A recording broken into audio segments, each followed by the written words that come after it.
Jack and Annie stand in stunned silence as they realize they're in the presence of Benjamin Franklin, the legendary inventor of lightning rods, bifocals, and the Franklin stove, the diplomat who secured French support during the Revolutionary War, the publisher of Poor Richard's Almanac, and honestly, one of the most brilliant minds in American history.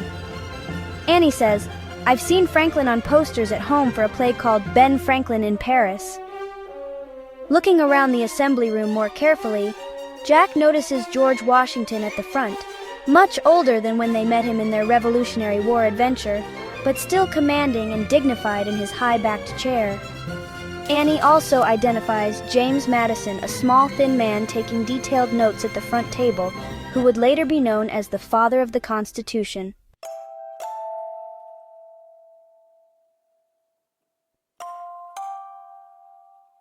Washington bangs his gavel to announce a meal break, and the delegates begin to rise. Some are still grumbling and shaking their heads, showing just how deep the disagreements run within the convention. Washington approaches Franklin, and the two men speak quietly.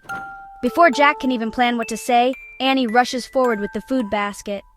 Franklin says, "Children!" Washington asks, "Have we met before?" Jack nervously shakes his head, but Washington insists they remind him of two remarkable children he met during the Revolutionary War 11 years earlier. This reference to their previous time travel adventure makes Jack and Annie exchange secret glances. Annie says, "This is from your daughter Sarah." Franklin responds, "It probably contains healthy foods like celery and cabbage that Sarah always sends to keep me healthy." Washington then says, "Join us for steak pie and beer at a tavern instead."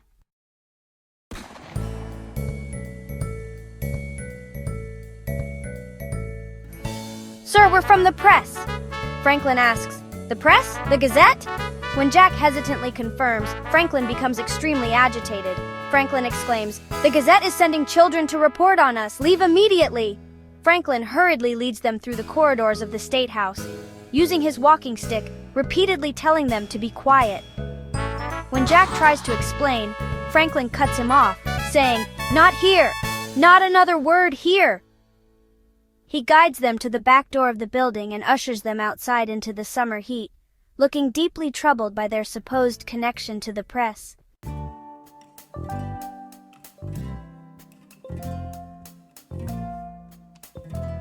In the sweltering heat outside the State House, Benjamin Franklin leans against the door, visibly upset. His hand trembles as he pulls out a handkerchief to wipe his perspiring face. Annie asks, "Are you all right?" Franklin replies, "I'm fine, but I cannot be seen with you. It would be a disaster." As they walk away from the building, he explains why their presence as reporters troubles him so much. Franklin says, "All the delegates have sworn an oath of secrecy. I'm sorry to say they've already caught me saying a few things outside of our meetings." He explains that while they believe in freedom of the press, they need to create their plan for the new government before any details are published in the Pennsylvania Gazette. Jack asks, "The Gazette?"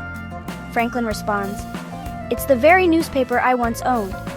Annie adds, "We don't work for the Pennsylvania Gazette.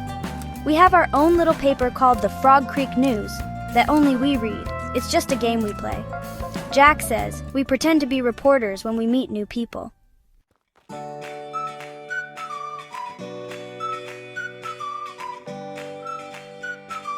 Franklin stops walking and studies them carefully.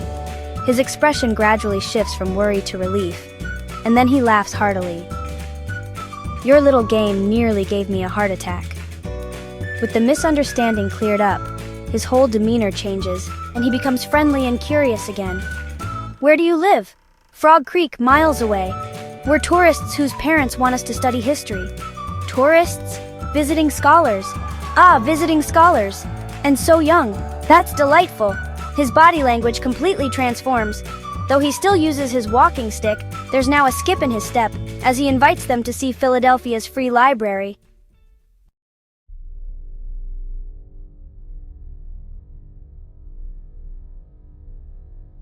As they walk through the streets, people from wagons and carriages wave cheerfully to Franklin, showing how well known and respected he is in the city. Franklin proudly points out the library building with its high, arched windows, explaining it was the first public library in the colonies and that he was its founder. "Hey, Lightning Rod Ben! Hot enough for you? Why do they call you Lightning Rod Ben?" "I invented lightning rods, metal rods that rise from buildings to attract lightning and direct it safely to the ground through wires." Jack and Annie demonstrate their knowledge about how lightning rods work, impressing Franklin with their intelligence. Let's continue our conversation at my house, in the shade of my mulberry tree. As they walk to his home, Franklin seems happy and relaxed, genuinely enjoying the company of these unusual young visiting scholars.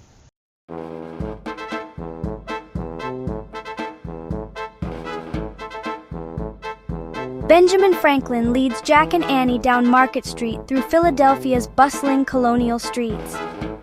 They navigate past free-roaming pigs and chickens crossing their path and dodge horse-drawn carts that clatter loudly over the dirty cobblestones.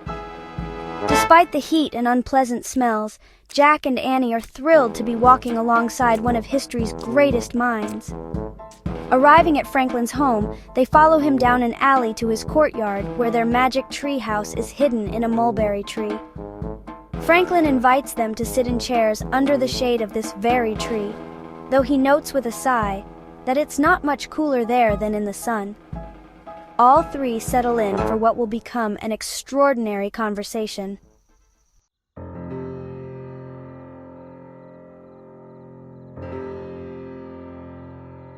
"What was your childhood like when I was a kid?" "My father made candles and soap, and I was one of 15 children in my family. We were so poor that I had only 2 years of formal schooling before I had to go to work in my brother's printing office at a very young age." Franklin then provides an impressive chronological account of his varied accomplishments. "At 17, I left Boston and came to Philadelphia alone. I started my own printing shop and soon published the Pennsylvania Gazette newspaper. I created Poor Richard's Almanac, a best-selling yearly pamphlet full of wise sayings and practical information. I established North America's first public library, started Philadelphia's first fire company and first post office, and invented the Franklin wood stove to heat homes more efficiently.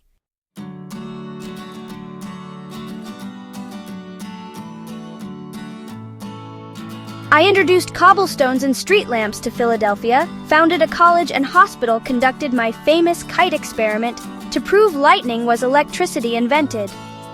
The lightning rod supplied the army during the French and Indian War, served as an elected representative in the Pennsylvania Assembly, became the first postmaster general for all the colonies, helped write the Declaration of Independence, represented America as a diplomat in England, France, and Sweden, negotiated peace treaties, and became governor of Pennsylvania. Is that all? All three of them laughed together. I also invented bifocals, created a new kind of ship's anchor, developed a long-lasting bright white candle, wrote scientific papers about waterspouts and storms, and kept detailed journals about natural phenomena like dolphins, crabs, the moon ants, and pigeons. After sharing his extensive life story, Franklin says he's tired of talking about himself and changes the subject.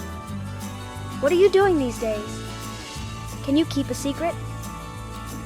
With Jack and Annie eagerly leaning in, Franklin reveals he's a delegate to the Constitutional Convention, working to help frame a constitution for the United States. "When will the Constitution be ready?" "I don't know if it will ever be ready because the delegates disagree on so many fundamental issues. I myself do not plan to sign the document." This revelation stuns Jack and Annie, who now understand the true challenge of their mission. They must somehow convince this brilliant but discouraged statesman to support the Constitution.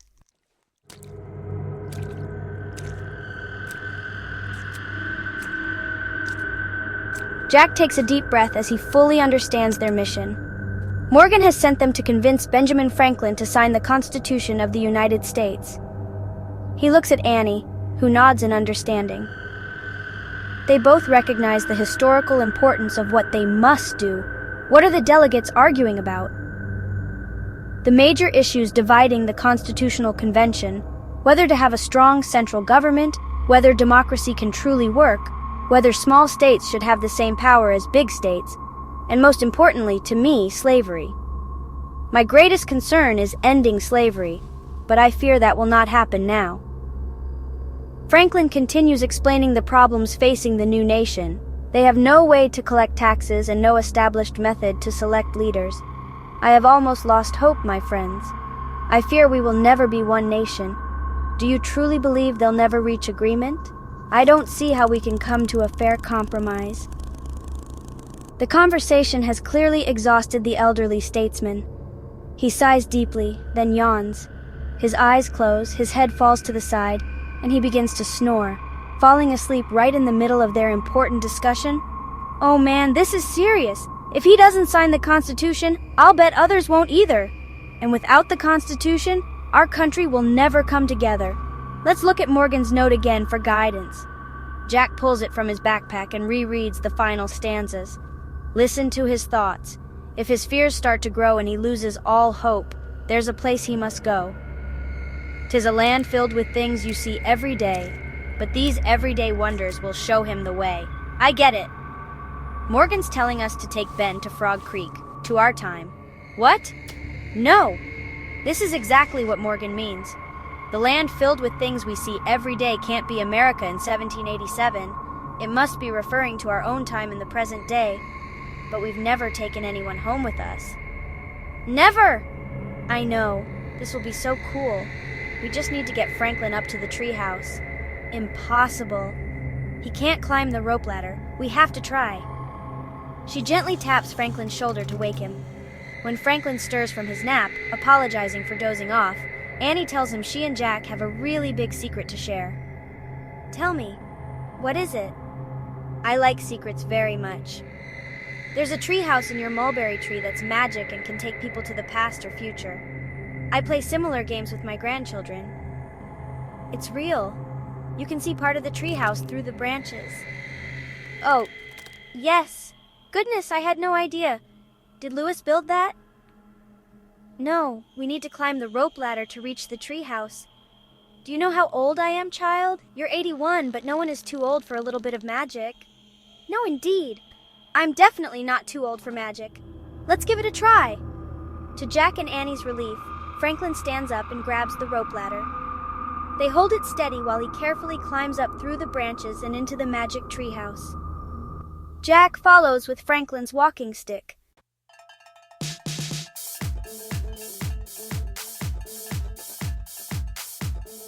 Inside the treehouse, Franklin looks around with amazement. I had no idea this was here. How could I have missed it? It wasn't there until this morning. Are you ready to see the future? Of course. I have always wanted to peek into the future. Let's go to the year 2019. Why not? That sounds delightful. You children have wondrous imaginations.